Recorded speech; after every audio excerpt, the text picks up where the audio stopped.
Then lots of other things came into Langston's Harlem.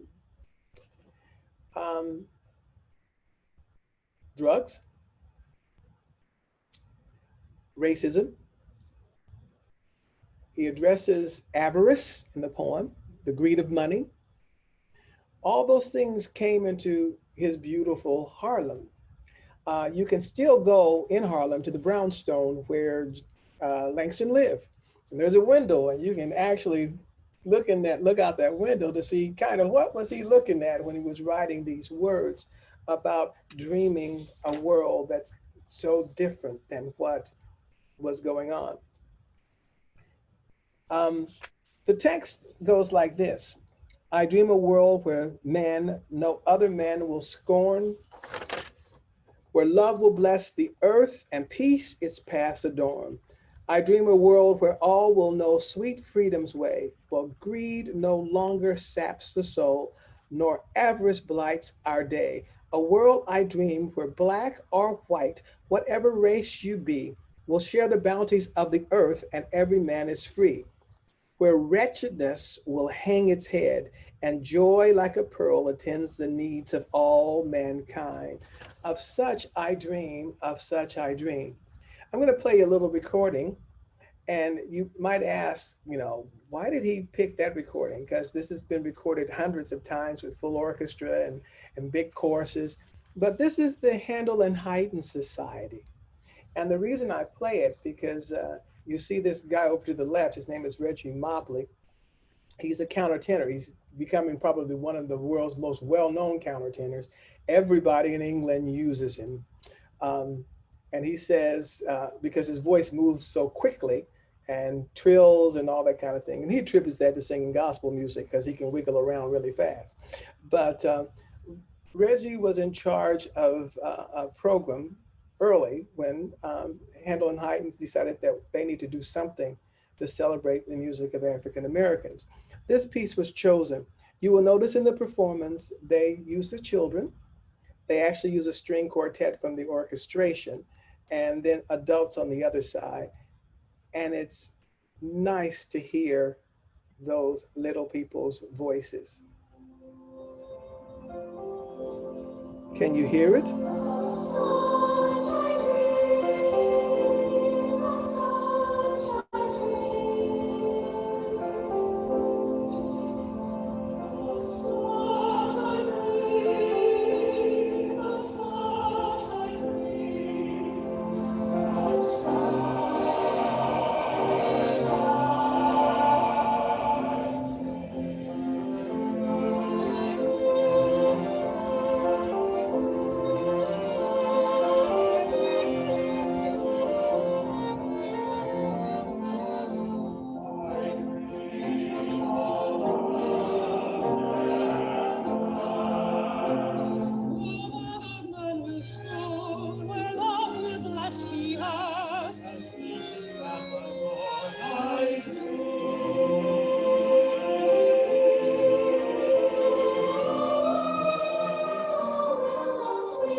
I wonder what Langston would write now.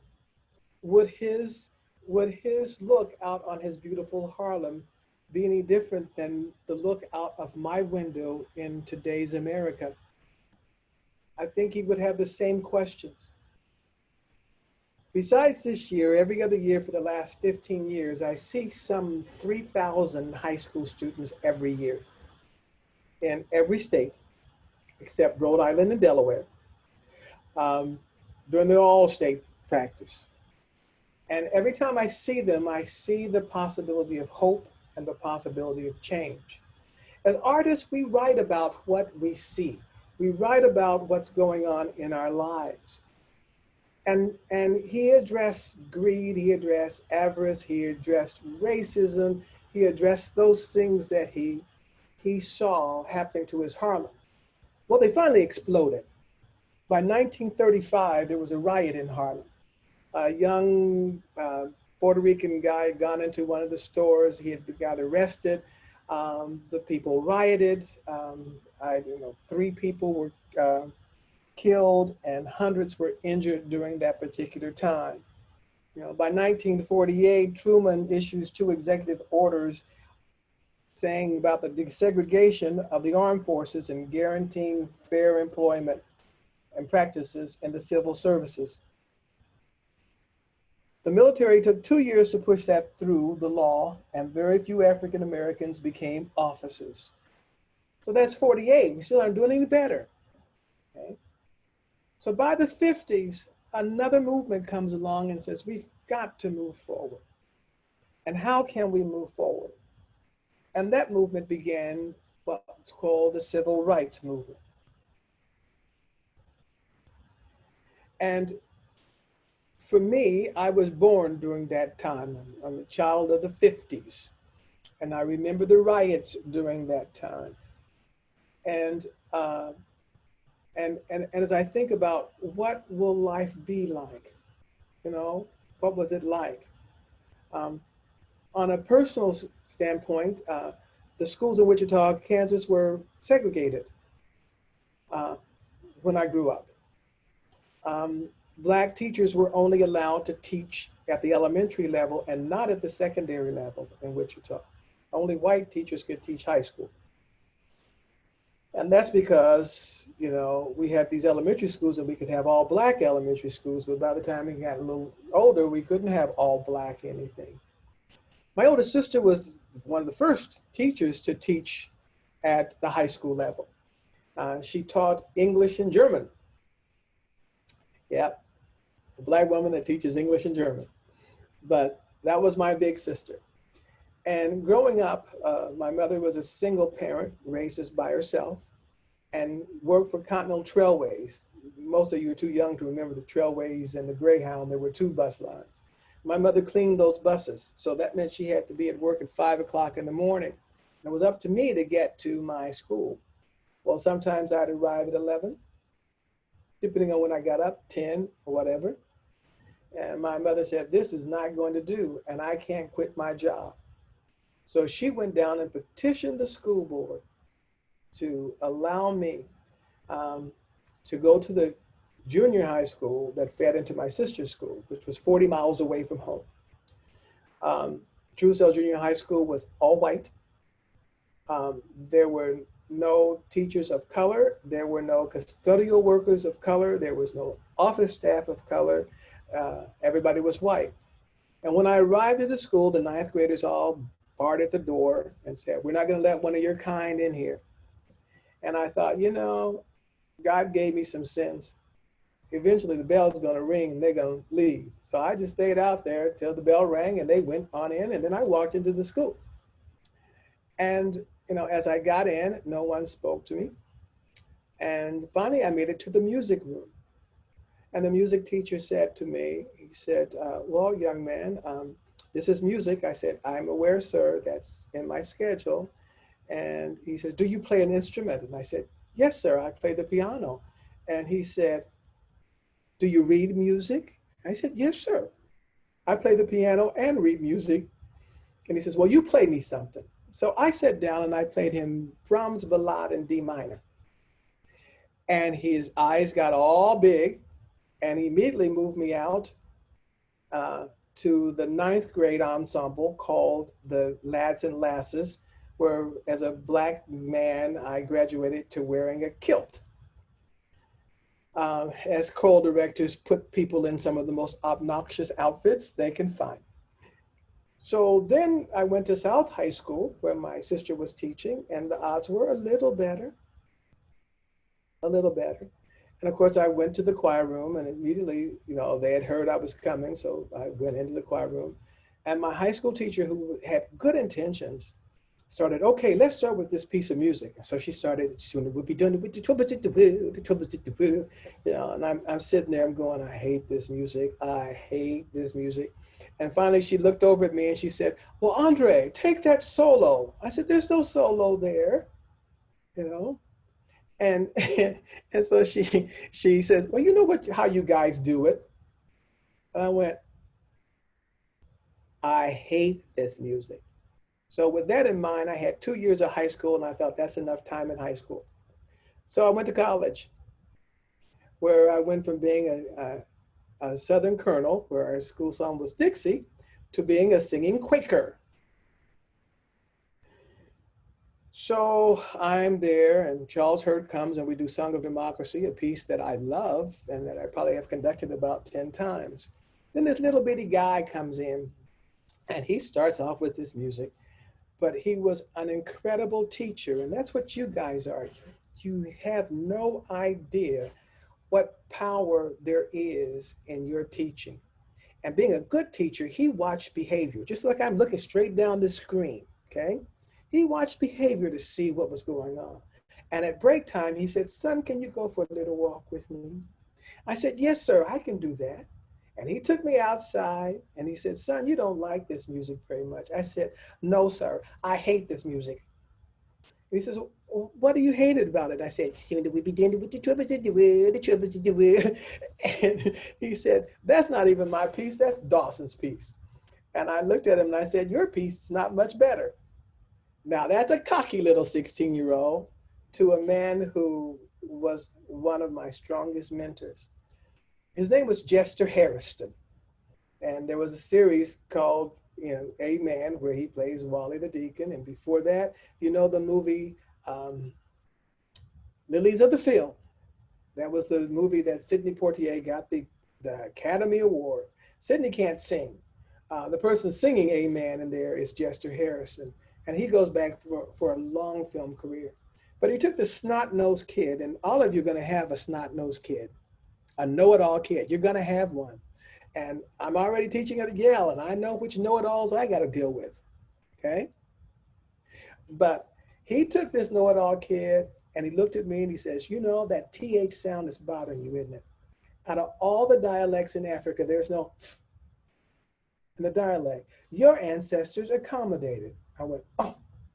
And you don't sing that herb, do you? I said, no. He said, mother. He says, yeah. And I was taking a course called English Diction for Singers. And it was a book by English Diction for Singers and written by Madeline Marshall. And she says, if you're going to be a good singer, you don't sing those R's. That E preceded by, that R preceded by an E, you make it a schwa if you're a good singer. And you flip or roll the initial R's. And I went, my ancestors knew 200 years ago, you don't sing those R's. Now, unfortunately, my first college teaching job was in Texas, and they sing plenty of R's. But the main thing is he took a young man who was embarrassed about the music of his heritage and turned it into one of my life's works.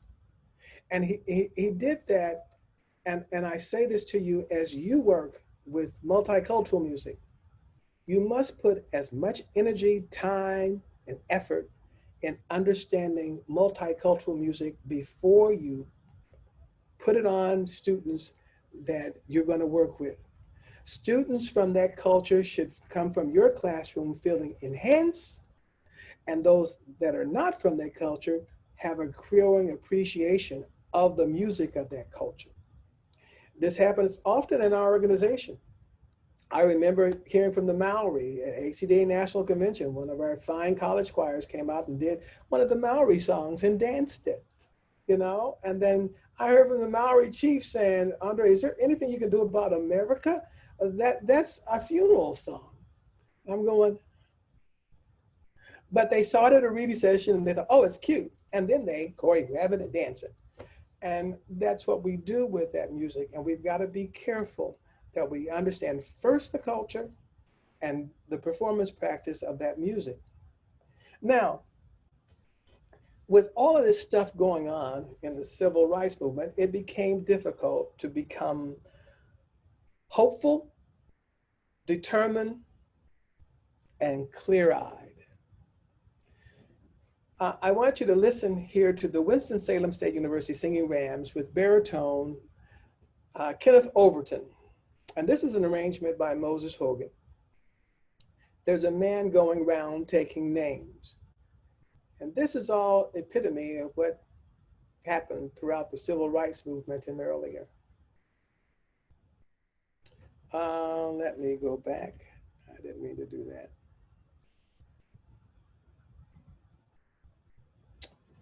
Until this year, I've never lived in fear of walking, driving, or living as a Black man in America. I have always thought that being a productive member of society and law-abiding citizen was enough to ensure my safety from the very people sworn to protect me, from slavery to the civil rights movement to 2016.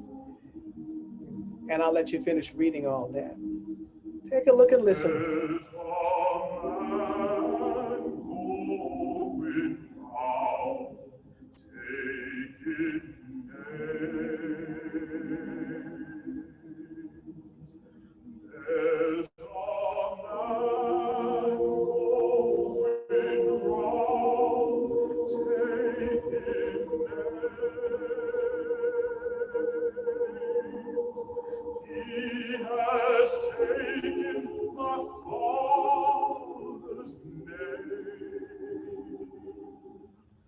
And it's left my heart in pain. There's a man going round taking names.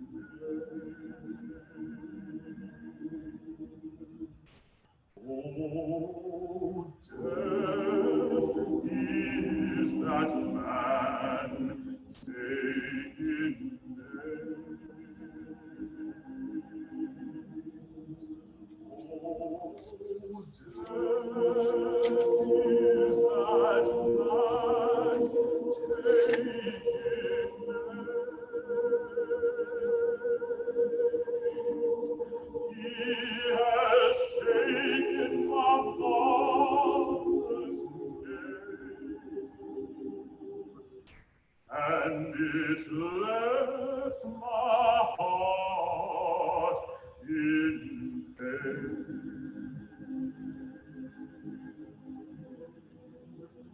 Oh, death is that man taking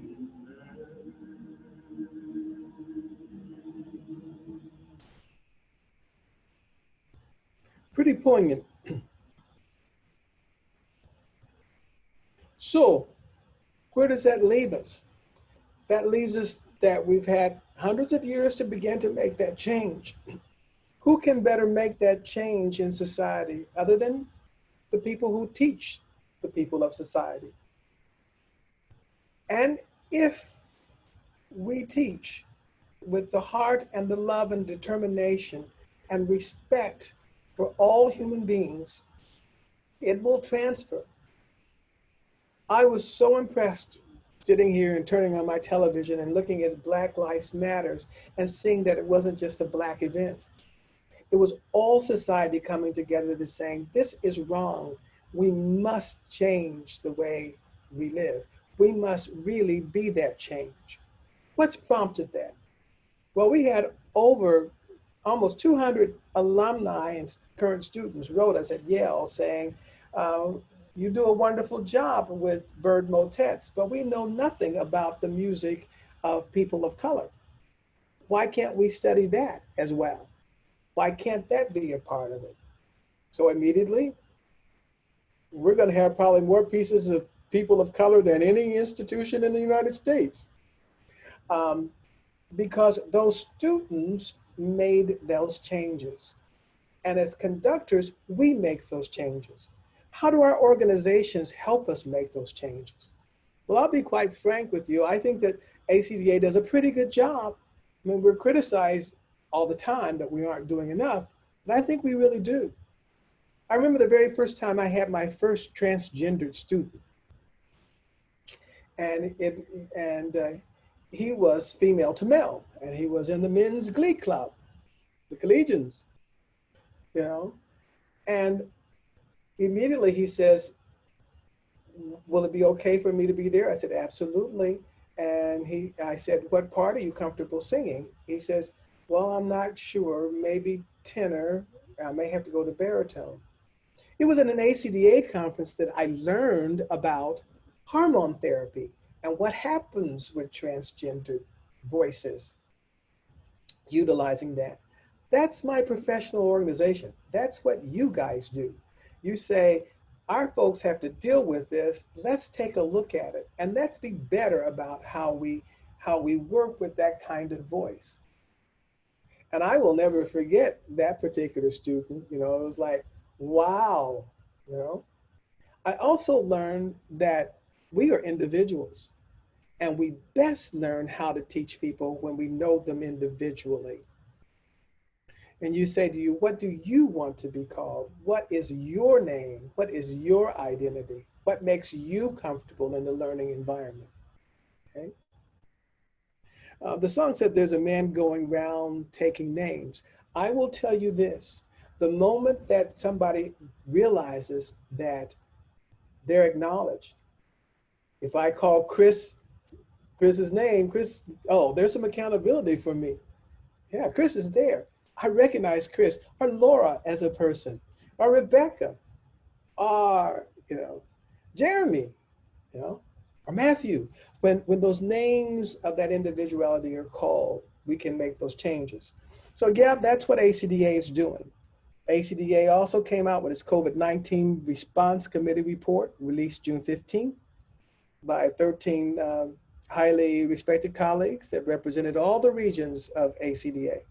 Western Division did an even more extensive COVID report and innovations. We had teachers all over this country offering free services. Derek Fox and all of the sessions that he did online. The executive committee of ACDA has determined that we will embark on a diversity study. That study is to be distributed to the membership this month. And from that study, it's not, the fact that we're doing the study, is that we need to learn from that study and then implement new practices as we go through, as we proceed down the world with dealing with people of marginalized communities. People like Troy Robertson did something called Core More that's absolutely free, with free resources for whoever needed help, and more people volunteered. That's ACDA. That's the organization that you belong to, and you should take pride in that you do belong to that organization, because it's doing its best to provide things that we hope that will be helpful for you in this change. I want to play a little bit of this. These are a bunch of high school kids doing a piece called Be the Change. And actually, if you listen really carefully, it's just around, but you won't think it, but it's just around.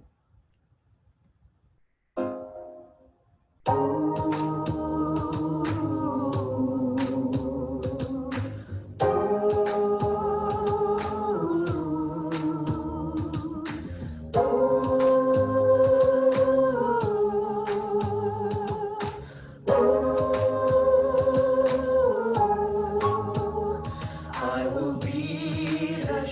I want to see in the world. I will be the change I want to see in the world. I will be the change I want to see in the world.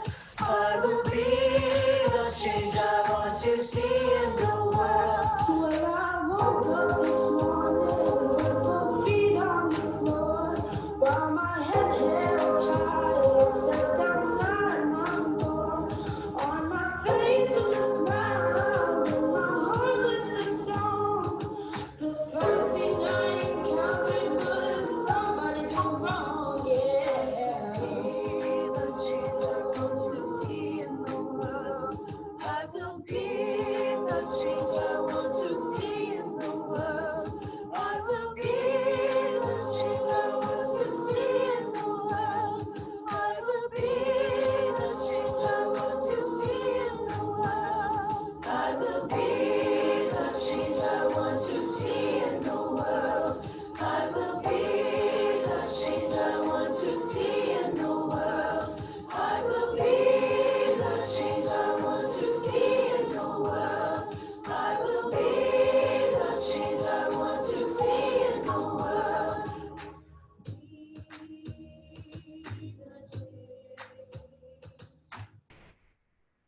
Yeah, look at those faces. Look at the hope and the possibilities they have in those eyes. Those are the kids you work with. Those are the kids I get to work with. You know, I looked at my screen this morning, with my 105 voices, trying to make some sort of connection to them in Pulang, you know. But I found when I stopped fearing that I wasn't communicating and taught with my heart about that music, I could see it on the screen. I could see where they were getting it, understanding it. Right? I also learned very quickly because I was panicked because I decided I'm doing an Advent concert because that's what they've always done, but we only meet once a week. So how am I going to get, I originally had 18 pieces. How am I going to get 18 pieces ready for Advent? You know? Yeah, Jamie, that's what I said too. My head was shaking like crazy. And I thought, okay, yes, I can. First of all, 18 is too many. So we're doing 14. Right? And so we're having a little time with Stephen Paulus and Poulenc and a few others. And we're experiencing Ballad of the Brown King of Margaret Bonds, text by Langston Hughes. And of course, there's a little Andre Thomas that's going to come in there, Mitchell Southall. Yeah, we're going to do it all. We're going to do it all. And when my heart opened up, and I know you're probably saying he's pulling my leg, but the minute my heart opened up, my teaching was different. My teaching was different. My teaching was based on understanding. Are you getting it? Not, you're not reaching my expectations. You're not reaching my expectations, you know? And then I put myself in their position. What does it feel like to sing to a screen and there's nobody else singing with you? How do you make yourself feel better about that? Kevin's looking like, I don't think there's any way to make myself feel better about that. And there were moments, certainly, I was going, yeah, I think so too. But as we talked about it, I could see the spirit lift. I could see the spirit lift. So I took you through a lot from the Renaissance to the Civil Rights Movement. And although it's painful, I hope it's inspirational to say we can still move forward. And there's lots of good in this world. And it's not with one color, it's with all of God's children. So, Matthew, I think I'm done. There may be a few minutes left, and I told Amanda I feel very comfortable answering some questions if there's any time left. I'll stop sharing my screen now. Dr. Thomas, I know that I speak for everyone here, that we're very, very thankful for your words of encouragement, your wisdom, and your presence here with us this morning and this afternoon. I know Amanda is going to maybe have a little back and forth with you, but I wanted to ask a question first before I gave it to Amanda. Dr. Thomas, you talked about a lot, about the civil rights movement and our current civil rights movement. What do you see as a viable way forward for all of us? What's maybe one of the most important things that you see? Is it our ability to have a conversation and listen, and to listen and not to hear, to sit down and have hard conversations? How do we get from here to there and make our world a better place? Well, it starts at home. It starts right where you are.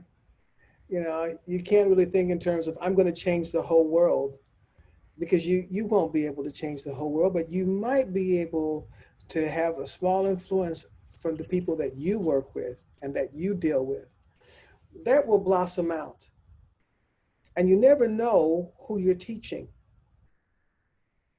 You know, I hope that part of the values that I have about people, life, and human beings, I hope somehow in that group of people that for 36 years, I taught at Florida State, I hope some of that went with them. I just hope that it went with them. You know, it's frustrating when you think in terms of, how do you change the whole nation? Being the national president-elect, vice president, which meant I had to plan the national convention, okay? I can't tell you how much stuff came in my ears about what everybody wanted and what everybody felt like they had to have, and two things had to happen. One is, as I said to the executive council, we're all old farts at this point in time. Young people are loud. They can't help it. They're loud. If they see something, it's going to be, and they don't have a lot of history to know. They just know how they feel at that moment.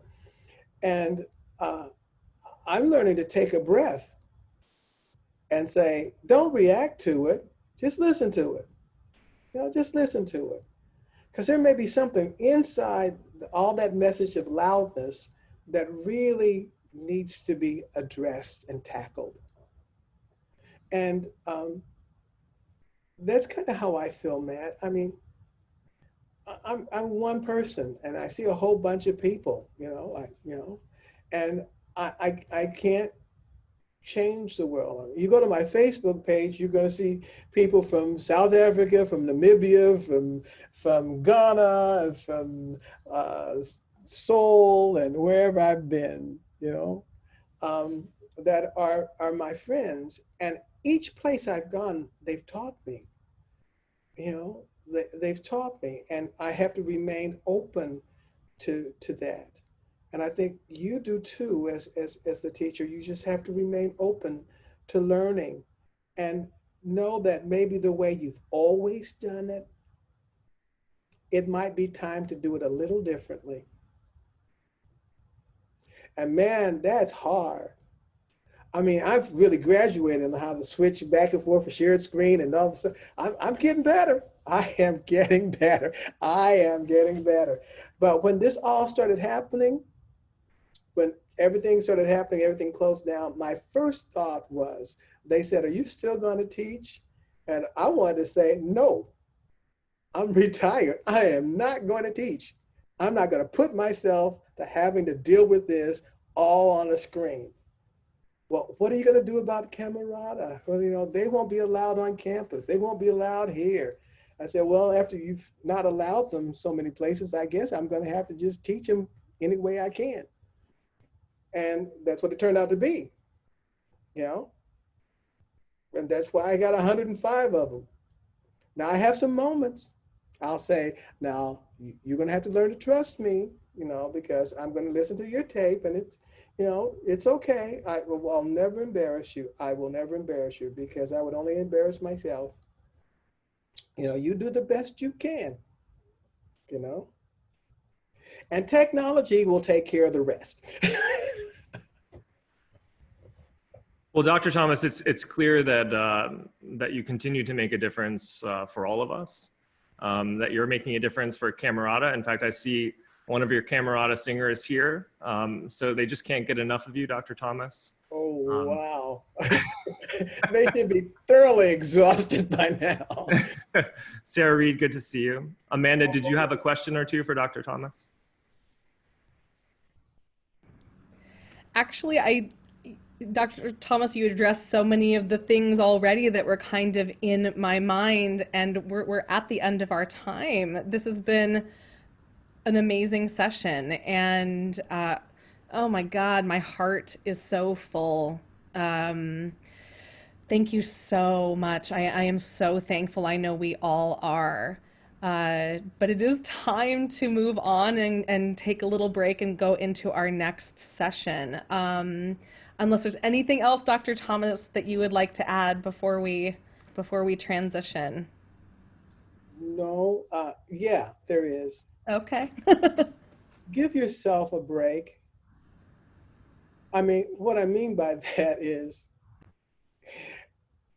in real life, every rehearsal is not a home run.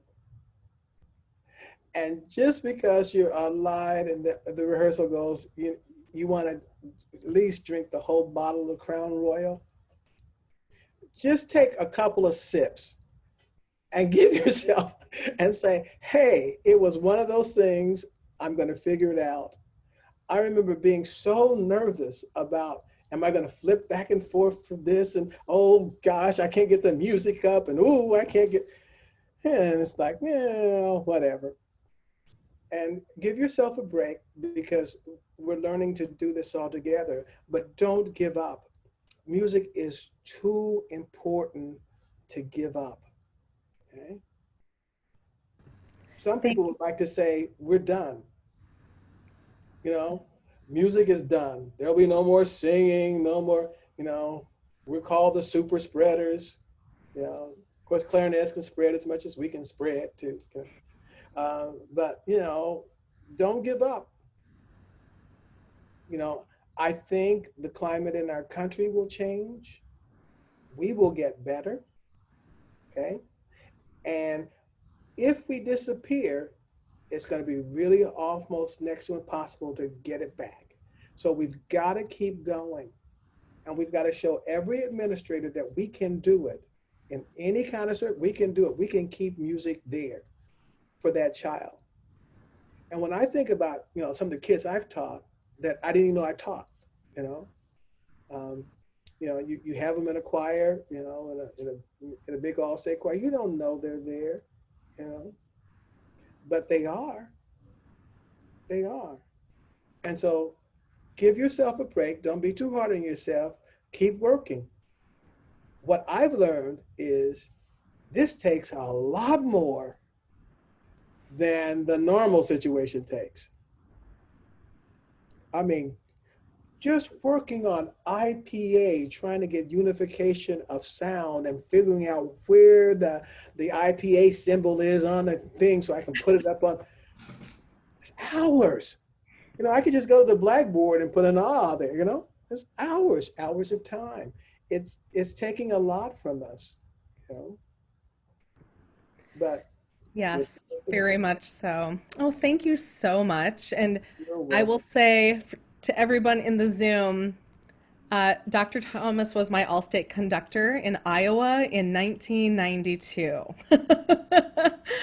And so I was one of those kids standing in that choir, and I wouldn't be here right now had I not been in that choir. So thank you so much, Dr. Thomas, and thank you so much just for reminding all of us of the deeply sacred privilege that it is for us to sing and to make music with the next generation of people. It's such a sacred privilege, and it's really important for us, especially in this time, to be really mindful. And so thank you for reminding us of that. Thank you so much. Thank you. Have a great conference. Yay! Thank you. Thank you so much, Dr. Thomas. You're welcome. We are going to take a little break, everyone. And you've all been assigned to breakout rooms for your meet and greets and sessions with the R&R chairs for our reading sessions next bit. So I'm going to start those breakout sessions. So go ahead and take a minute, take a break, and we'll see you back here like at exactly 2 o'clock. Okay, everybody? Okay, go ahead and mute yourselves and stop your screens, and we will see you in a minute. Dr. Thomas, thank you so much. You're so welcome, Amanda. And Thank good you. luck, Matt. What? I said, and tell Matt good luck. I will. I don't know where And he if I went. ever Here, get Dr. Thomas, thank you so much. You're welcome. I can't wait to get to I love New England in the fall. And I thought, oh, this is punishment. Best I season. Don't get Best to season New here, Dr. England in the Thomas. fall. We'll send And- pictures. All right. It's kind of ridiculously beautiful today in Connecticut. It's just gorgeous and perfect. And so we are sad that you are not here enjoying it because it is lovely. So sometime soon we have to be face to face. So when you're here, we'll have a CT-ACDA party to welcome you into the state, okay? Take care, guys. Okay, thank you, Dr. Thomas. We're so thankful.